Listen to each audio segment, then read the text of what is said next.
This video is brought to you by Straight Goods News, Canada's alternative online news source. Visit Straightgoods.ca. Chers amis, mes tout premiers mots sont pour remercier et féliciter Brian, Nathan, Peggy, Paul, Martin et Nicky pour une course qui se termine avec des idées novatrices qui vont nous permettre de continuer sur notre lancée ensemble, tous ensemble.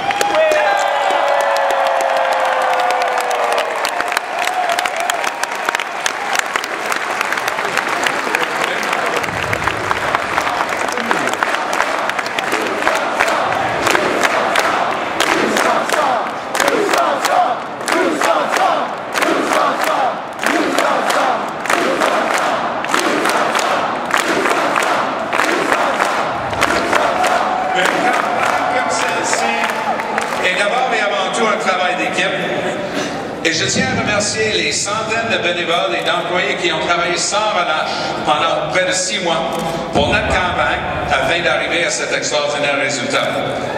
Je tiens à remercier ma femme Catherine qui malgré sa propre vie professionnelle très chargée, a réussi à m'accompagner lors de cette course et pendant toute ma carrière politique.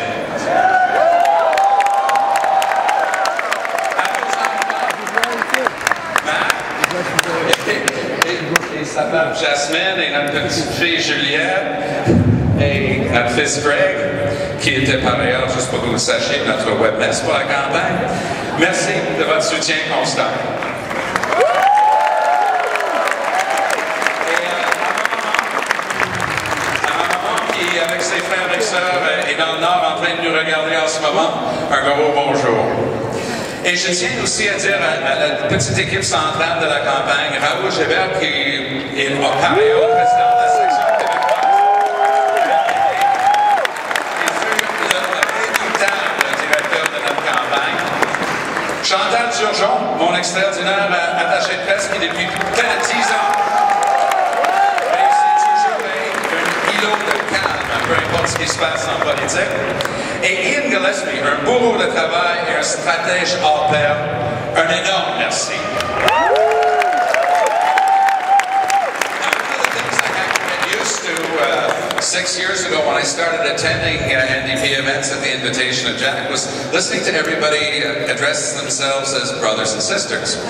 But I'm about to really say hello to my brothers and sisters because from Vancouver Island to Saint-Lazare, Colleen, Peter, Jeannie, Danny, Debbie, Sheila, Maureen, Kelly, and Sean have supported this campaign.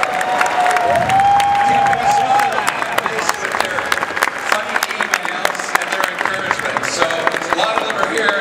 Merci. Thank you. Thanks to our national co-chairs, Lauren Nystrom from Saskatchewan and Vinnie Taylor from Ontario. Co-chairs Paula Simon and Dominic Hardy. Co-chairs, les co-présidentes pour le Québec, Marie-Claude Morin et François Lapointe. Ontario co-chairs, Teresa Kavanaugh and the Honourable Stephen Foster. And finally, our Prairie co-chairs, Rachel Demagne and Will Olive, sorry, I said finally, but I've actually got more, and our BC co-chairs, the incredible Heather Harrison and the extraordinary Michael Byers, who have really not stopped since the beginning of this thing. We even had a northern co-chair in Mac Hay from Yellowknife. Donc, merci à mes collègues députés NPD de la Colombie-Britannique, à la Terre-Neuve et Labrador qui ont appuyé ma candidature. Et merci aussi aux anciens premiers ministres NPD, Ed Schreier du Manitoba, Mike Harcourt de la Colombie-Britannique et Pierce McDonald du Yukon qui m'ont soutenu.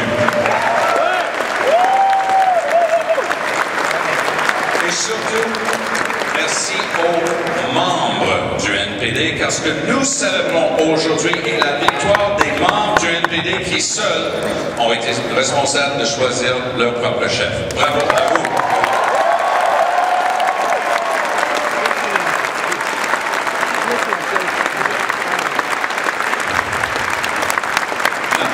course à la chefferie a commencé dans le quartier Côte-des-Neiges à Montréal.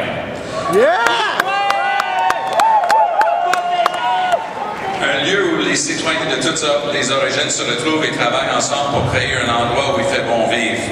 To give you an idea of the flavor of our community, 135 different mother tongues are spoken in the homes of my riding. Avec Catherine, nous avons voyagé à travers le pays pendant ces 6 derniers mois, et 2 choses nous ont frappé en particulier. First, in every city and community we've visited, we found people gathering together in places just like that center in Montreal, facing the same challenges in their communities and doing the same great work to overcome them. We've also found that in nearly every case, these citizens, these conscientious members of their communities, feel that their voices are not being heard by this government. The walls of those community centers and service clubs and union halls that we visited across the country may not be adorned in grandeur or carved in stone and marble like our Parliament buildings, but those places are every bit as much a part of the beating heart of our democracy.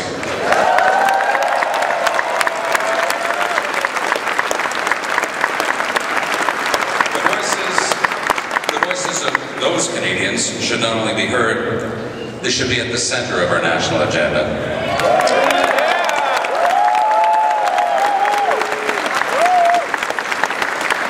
Lorsque nous avons commencé cette campagne, j'ai été très clair sur un point. En tant que chef et premier ministre, les membres de mon gouvernement n'auront jamais à servir un autre intérêt puissant que l'intérêt du public. Et ça, c'est un engagement.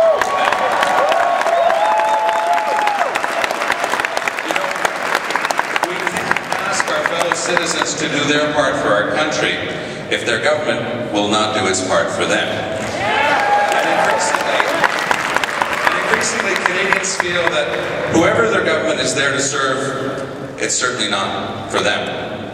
So, let's look at some of the facts. Young people today are engaged in their communities as much as they've ever been before. But they've turned away from politics in record numbers. 40% of all Canadians didn't vote in the last election, but an alarming 65% of our young people stayed home. Young people are active in their community groups, in environmental causes, advocacy groups, and human rights movements across the country and around the world. But they're so turned off by today's politics that they won't take the time to walk down the street to their local polling station and cast a ballot. So it's not that they don't care, it's simply that they don't trust that their vote can make a difference. And what could be more fundamental? What could be more fundamental in a democracy than that trust? What could be more fundamental to our party or to our country? As Jack Layton said, our greatest accomplishment of May 2nd wasn't winning seats in Parliament. Our greatest accomplishment on May 2nd was giving people a reason to believe that you could vote for change.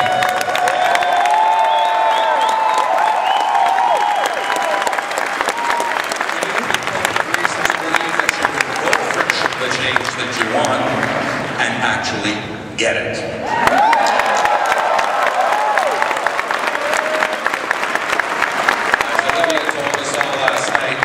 Now we have to take the next step. Democracy can't just mean the right to vote. Democracy must also mean the knowledge that your vote matters. The knowledge that with your vote you take part in steering the course of our country's future. Qu'il s'agisse de l'incertitude économique à l'étranger, du désengagement politique ici au Canada ou des dangers qui pèsent sur l'environnement à travers le monde, c'est bel et bien l'avenir de notre pays qui est en jeu. Si les politiques du gouvernement actuel ne sont pas contestées, voire changées, la jeune génération sera la première dans notre histoire à hériter d'une qualité de vie inférieure à ses parents, ce qui serait tout à fait inadmissible. On ne peut pas se permettre ça. In an age of unparalleled innovation and discovery that has unleashed the creativity and talents of millions, how can our leaders stand before us today and say that we must lower our expectations, that our children will have to accept less? Where does that come from? Today we have the greatest human capacity and greatest potential to put that capacity to work than at any time in our history. Our future is limitless if we get our priorities right. So,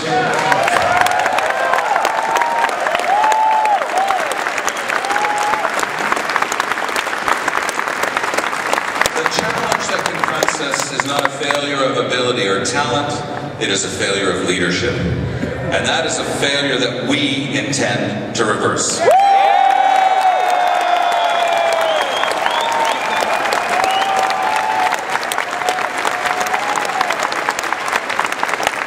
Leadership comes in many forms.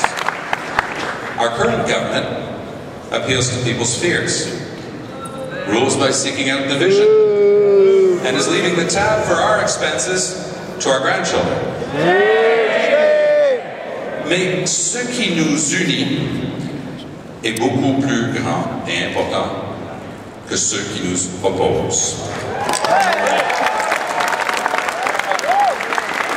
producteur de blé à Mulcair en Saskatchewan et un pêcheur en Gaspésie ont beaucoup plus en commun l'un avec l'autre qu'ils n'en ont avec les puissants intérêts servis par ce gouvernement.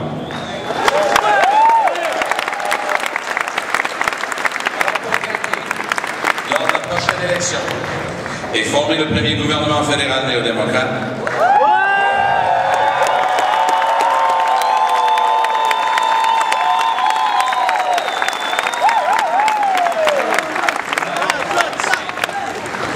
doit aller au-delà de sa base traditionnelle et unir toutes les forces progressistes sous la bannière du NPD.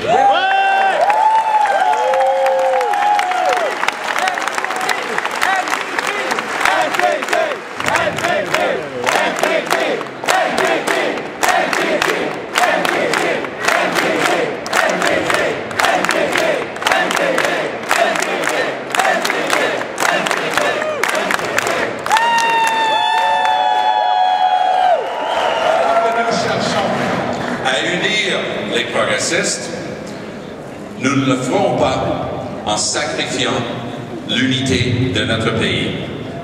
Pendant trop longtemps, certains de nos dirigeants n'ont rien fait de mieux que de diviser les Canadiens, opposant anglophones aux francophones, l'Ouest à l'Est.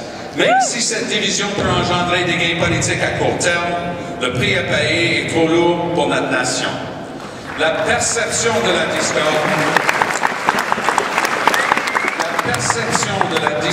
entre les régions et les communautés rend les défis auxquels nous sommes confrontés encore plus difficiles à surmonter.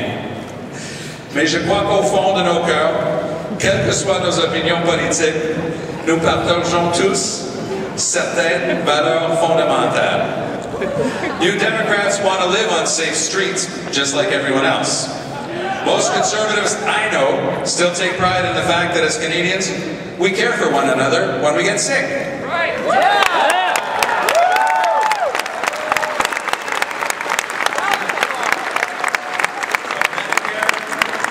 From Medicare to public pensions, these values are reflected in the institutions we've built, institutions we risk losing under the policies of the current government. As we unite our party to take on a government that is dismantling the very institutions we hold dear, we will do so without excluding or demonizing those who disagree with us.